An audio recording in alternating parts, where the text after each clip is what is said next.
Dernièrement, lors de la conversation des psychologues freudiens avec Hervé Castanet, le psychanalyste formulait une mise en garde. Il indiquait que le problème amené par la cécité conceptuelle de la thèse tout neuro n'était finalement pas tant qu'on laisse la causalité psychique de côté, mais plutôt que ça conduit à en finir avec la vie. Dans votre ouvrage, les points épistémologiques, comme les cas cliniques, semblent dire quelque chose du vivant du symptôme. Au sein des institutions qui reçoivent enfants et parents, quels conseils pouvez-vous nous donner pour fendiller ce qui tend officiellement à s'imposer comme la solution du côté de l'éradication du symptôme? Voilà. Bonsoir. Voilà, écoutez, merci à tous de votre travail pour préparer ça. J'en profite aussi pour remercier tout spécialement Sébastien Ponou qui m'avait sollicité pour écrire quelque chose voilà, qui vienne prendre place dans ce livre, et ça a été l'occasion de parler de ce cas, j'y reviendrai tout à l'heure, mais qui en tout cas, j'y tenais parce qu'il a été travaillé aussi dans le cadre d'une conversation clinique, présentation de malade. Elle a été reçue 2 fois, cet enfant, avec une collègue psychanalyste. Et voilà, c'est du coup le fruit d'un travail orienté par la psychanalyse. Voilà, on n'a pas ménagé notre peine à plusieurs.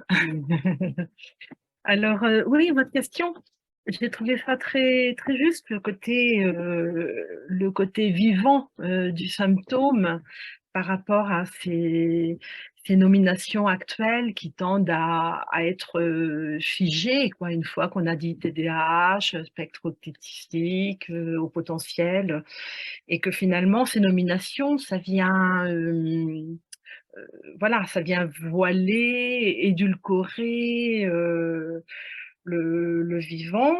Et puis, effectivement, dans le vivant, il y a le côté, il y a la souffrance de l'enfant qui est bien réelle et qui est passée sous silence à travers les protocoles. Enfin voilà, les protocoles, les bonnes pratiques qui engendrent ipso facto tout un parcours pour l'enfant, pour la famille, où finalement la singularité va complètement être perdue.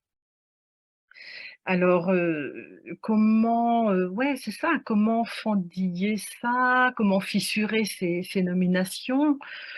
Hem Donc en fait, déjà, comment les fendiller? Parce qu'elles occultent le plus singulier, et puis, heu, en même temps, comment dire? C'est une pente à ne rien vouloir savoir du côté du clinicien, quoi, hein, de ce qui agite l'enfant. Donc moi, je pense que, dans les institutions, finalement, le clinicien qui est armé de sa formation analytique, des contrôles, des cas qu'il expose, ou finalement, où à travers tout ça, le clinicien lui-même, perçoit, enfin voilà, travaille, apprivoise ce qui fait symptôme pour lui-même et ce qui cloche. Et il me semble, moi, que dans les équipes, finalement, quand on avance avec ça, ce désir-là, et bien, ça ça donne une dimension, humanisée, hein, finalement, de la souffrance de l'enfant. Et puis, ça peut donner goût aux équipes, au un par un, alors pas forcément, mais c'est une chance, dont certains se saisissent. Finalement, moi je trouve, je suis sensible à ça dans les équipes, à l'intérêt que des collègues peuvent témoigner pour, notre attention aux petits détails, aux trouvailles, à ce qui fait vraiment le plus singulier pour un cas, pour un enfant, et qui finalement, et du coup, enchaîne, ça permet aussi à l'enfant, derrière ça, de bricoler lui-même des solutions et puis des réponses.